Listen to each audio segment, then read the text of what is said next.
Now, during the period between 700 and 1750 Common Era, we see many changes. हमने last part में भी discuss किया था कि हमें कितने सारे चेंजेस देखने को मिलते हैं. Now let's discuss about some more changes. कुछ और चेंजेस के बारे में हम जानते हैं, like the changes in technology or the development in technology. At different moments in this period, new technologies made their appearance. तो इस पीरियड में हम देखते हैं कि टाइम टू टाइम नई नई जो टेक्नोलॉजीज़ थी वो हमारे सामने हमें नज़र आती हैं. For example, the Persian wheel in irrigation.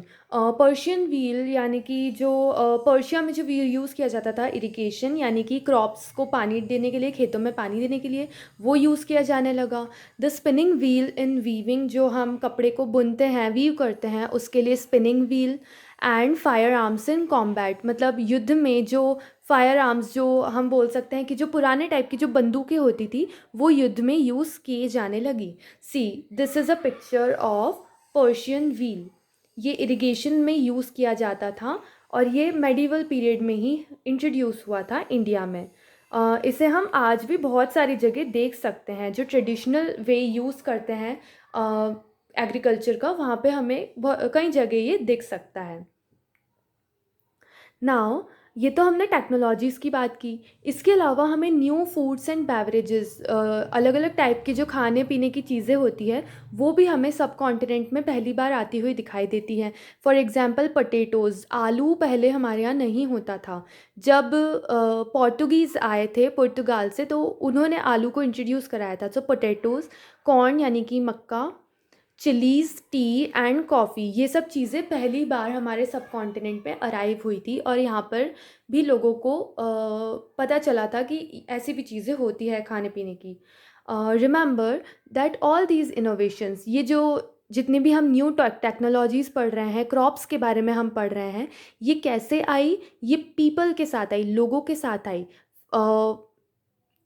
And mostly जो ट्रेडर्स होते थे, जो व्यापारी होते थे, जो एक जगह से दूसरी जगह पर जाकर ट्रेड करते थे, तो उनके थ्रू ये सब चीज़ें आई. फॉर एग्जांपल, हमारी कंट्री का कोई ट्रेडर था, वो दूसरी कंट्री में गया तो वो अपने साथ ये सब आइडियाज़ लाया कि मैंने ये सब देखा वहाँ पर. वो अपने साथ सामान लाया कि देखो ये चीज़ें भी होती है. और जो दूसरी कंट्री के ट्रेडर्स हमारे यहाँ पर आते थे वो अपने साथ आइडियाज़ लेकर आते थे कि हमारी कंट्री में ये सब होता है, तो उन्होंने इंट्रोड्यूस करवाया. So as a result, this was a period of economic, political, social and cultural changes. तो ये सभी चेंजेस हमें देखने को मिलते हैं. This was also a period of great mobility. यानी कि लोग ग्रुप बनाकर एक साथ बहुत दूर दूर की जगहों पर जाते थे, लॉन्ग डिस्टेंसेस तक ट्रैवल करते थे in search of opportunity.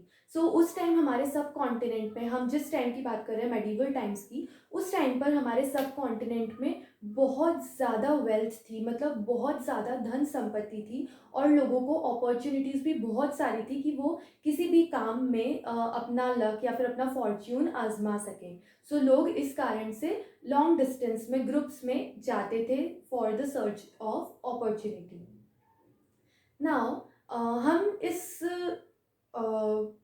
Time में हम इस टाइम पर मेडिवल टाइम में हम देखते हैं कि बहुत सारे अलग अलग जो ग्रुप्स थे लोगों के, यही लोग जो अपने फॉर्च्यून के सर्च में, अपने काम के सर्च में, अपॉर्चुनिटी के सर्च में इधर से उधर मूव करते थे, इधर से उधर जाते थे, जो उसमें सक्सेसफुल हुए, उनके हमें बहुत सारे अलग अलग ग्रुप्स दिखाई देते हैं. उनमें से एक ग्रुप बहुत इंपॉर्टेंट है, विच इज़ राजपूत. सो इसी टाइम में, मेडिवल टाइम में ही हमें राजपूत जो टर्म है, राजपूत जो ग्रुप है वो हमें दिखाई देता है. और 8th से 14th सेंचुरी के बीच में ये बहुत इम्पॉर्टेंट ग्रुप बन गया था. सो ये उन लोगों के लिए यूज़ किया जाता था जो वॉरियर्स होते थे, जो योद्धा होते थे और अपने आप को क्षत्रिय कास्ट का मानते थे. क्षत्रिय जो अपने आप को बोलते थे और जो युद्ध करते थे, वॉरियर्स होते थे, उनको ये कहा जाता था. तो जो राजपूत नेम है वो राजपुत्र इस नाम से डिराइव किया गया है, इस नाम से लिया गया है. तो राजपुत्र का क्या मतलब होता है? राजा का पुत्र, सन ऑफ अ किंग या सन ऑफ अ रूलर, उससे ये वर्ड लिया गया है. सो ये जो राजपूत नाम है वो सिर्फ रूलर्स या फिर जो बहुत इंपॉर्टेंट पोस्ट पर जो चीफ्स होते थे, सिर्फ उन्हें ही इस नाम से नहीं बुलाया जाता था.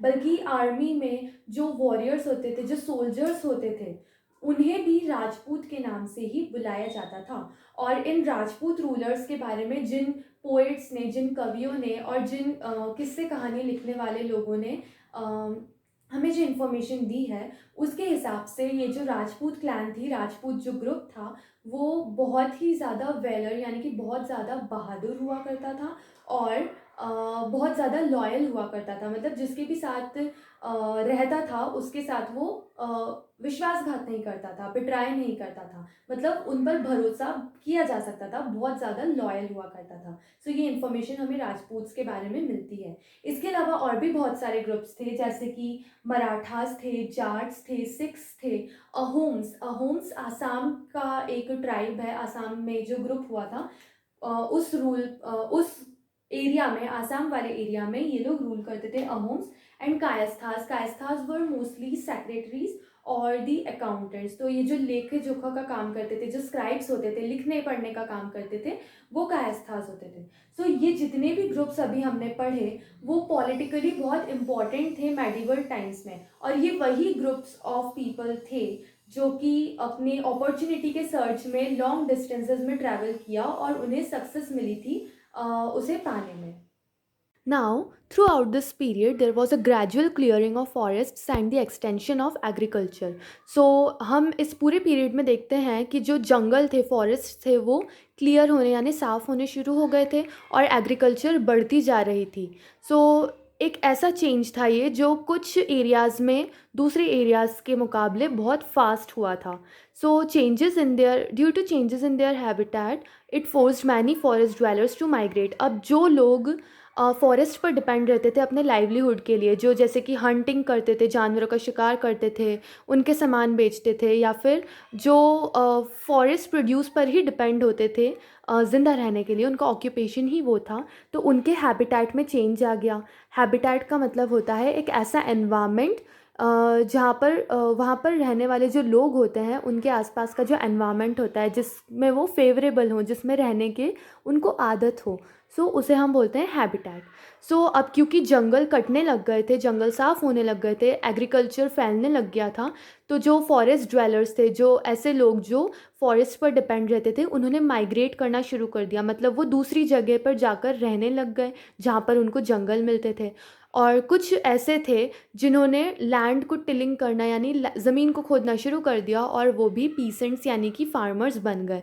सो ये जो नए नए फार्मर्स के ग्रुप्स हुए, ये gradually begin to be influenced by regional markets. ये जो नए ग्रुप्स थे फार्मर्स के, जो नए नए फार्मर्स बने थे, वो रीजनल मार्केट्स जो थे, उनके लोकल जो मार्केट्स थे, जो चीफ्टेन्स थे, जो उनके एरिया के जो चीफ होते थे, प्रीस्ट यानी पुजारी, मोनेस्ट्रीज और टेम्पल्स, इन सभी से इन्फ्लुएंस हो गए।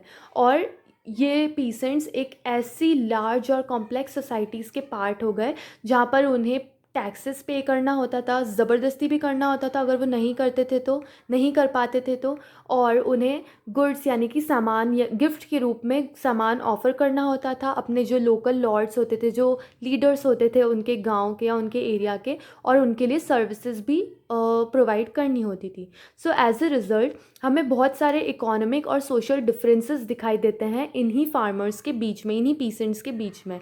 कुछ फार्मर्स ऐसे होते थे जिनकी ज़मीन बहुत प्रोडक्टिव थी, जहाँ पर बहुत अच्छी खेती होती थी। कुछ फार्मर्स ऐसे होते थे जो खेती करने के साथ साथ कैटल्स भी रखते थे, मतलब जो मवेशी होते हैं, गाय, बैल, बकरियाँ, ये सब भी रखते थे। और कुछ ऐसे होते थे जो एग्रीकल्चरल एक्टिविटी सीज़न के टाइम करते थे, और जब एग्रीकल्चर करने का सीज़न नहीं आता था तब वो आर्टिसनल वर्क यानी कुछ कारीगरी का काम भी कर लेते थे फ्री टाइम में, फ्री सीज़न में।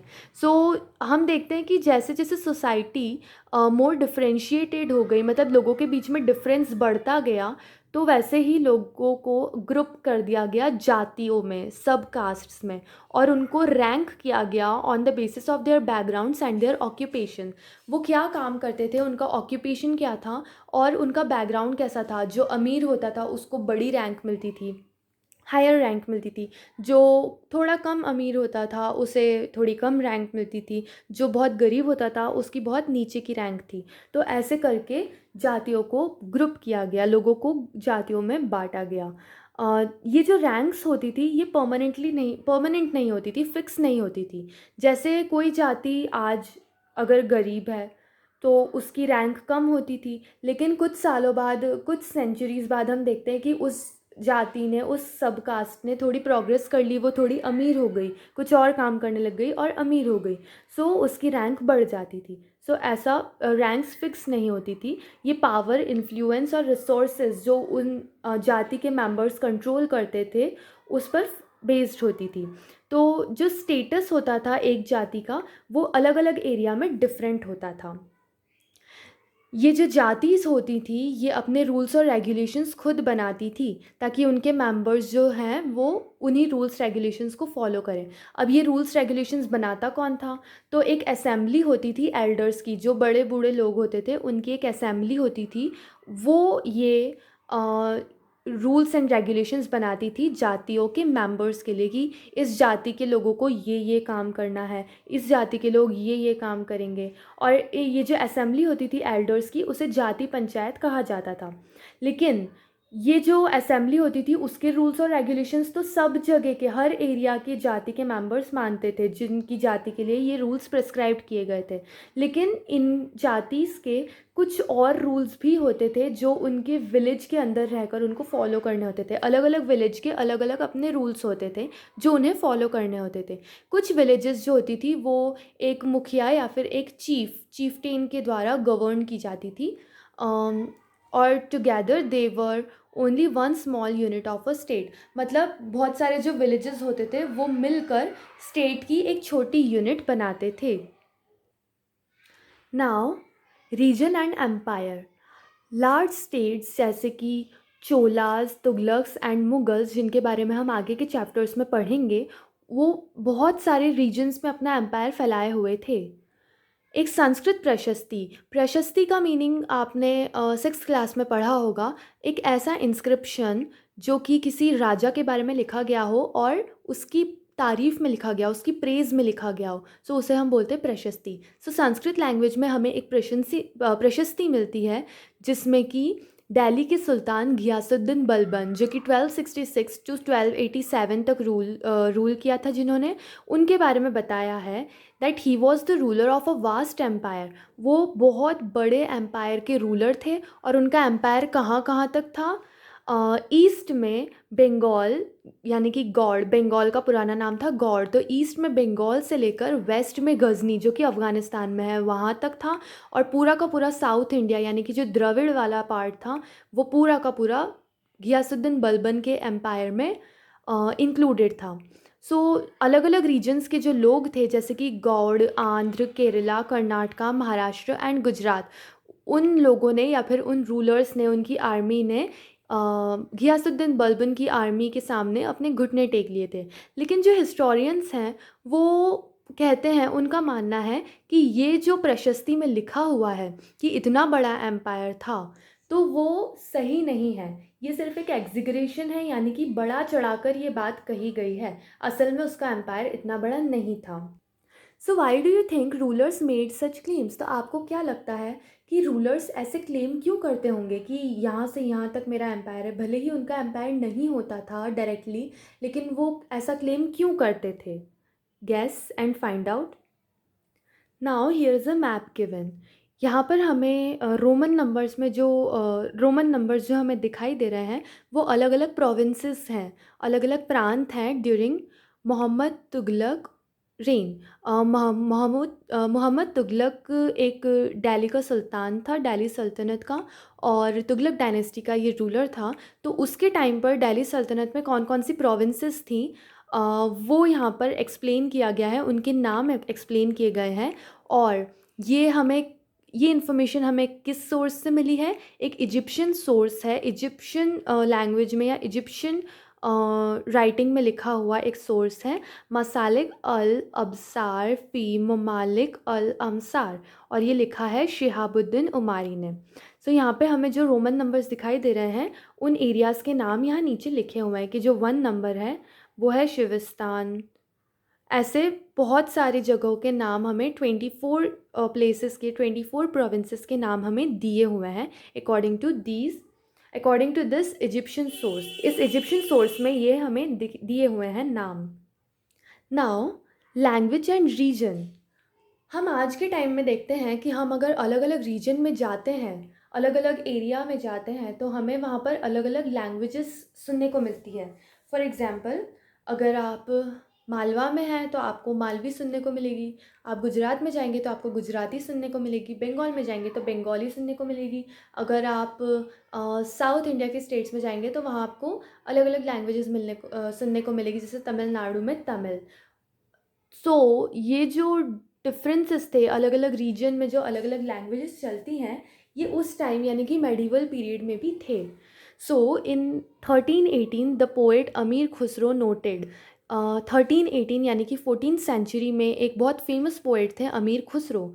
उन्होंने लिखा that there was a different language in every region of this land, कि उस टाइम पर हर रीजन की अलग अलग लैंग्वेज होती थी इस लैंड की, मतलब जो इंडियन सब कॉन्टिनेंट था वहाँ पर हर रीजन की अलग अलग लैंग्वेज होती थी।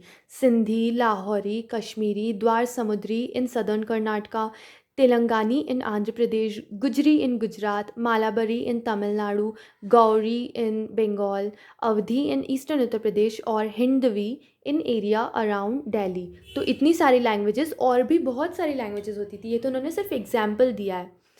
अमीर खुसरो हमें आगे बताते हैं कि जो रीजनल लैंग्वेजेस थी वो तो बहुत सारी थी, लेकिन एक संस्कृत लैंग्वेज थी जो किसी रीजन को बिलोंग नहीं करती थी, क्योंकि ये बहुत ओल्ड लैंग्वेज थी। हमने एंशियंट टाइम में भी पढ़ा था कि संस्कृत एक एंशियंट लैंग्वेज है, तो ये उस टाइम किसी भी रीजन को बिलोंग नहीं करती थी। और जो कॉमन पीपल थे उन्हें संस्कृत नहीं आती थी मेडिवल टाइम्स में, वो ये लोकल या फिर रीजनल लैंग्वेजेस होती थी, उन्हें यही मालूम थी। संस्कृत लैंग्वेज जो थी वो मेडिवल टाइम्स में सिर्फ ब्राह्मणों को पता थी, उन्हें ही नॉलेज थी। Now you have to make a list of the languages. यहाँ पर जितनी भी लैंग्वेजेस के नाम दिए हुए हैं अमीर खुसरो ने, उन सभी का आपको लिस्ट बनानी है, और एक और लिस्ट बनानी है उसी के सामने कि कौन कौन सी लैंग्वेज आज बोली जाती है उन एरियाज़ में जहाँ जिन एरियाज़ का नाम उन्होंने लिखा है। जैसे गुजरात में आज जो लैंग्वेज बोली जाती है उसे क्या कहते हैं, कर्नाटका में जो लैंग्वेज बोली जाती है उसे क्या कहते हैं, आंध्र प्रदेश में जो लैंग्वेज बोली जाती है उसे क्या कहते हैं, ये आपको लिस्ट बनानी है। अब आपको अंडरलाइन करना है उन नेम्स में जो सिमिलर हैं, जो पुराने टाइम में भी जो बोली जाती थी अभी भी वही लैंग्वेज बोली जाती है, उन पे आपको अंडरलाइन करना है। और जो डिफरेंट है पुराने और अभी के टाइम में जो लैंग्वेजेस, उन पर आपको सर्कल करना है।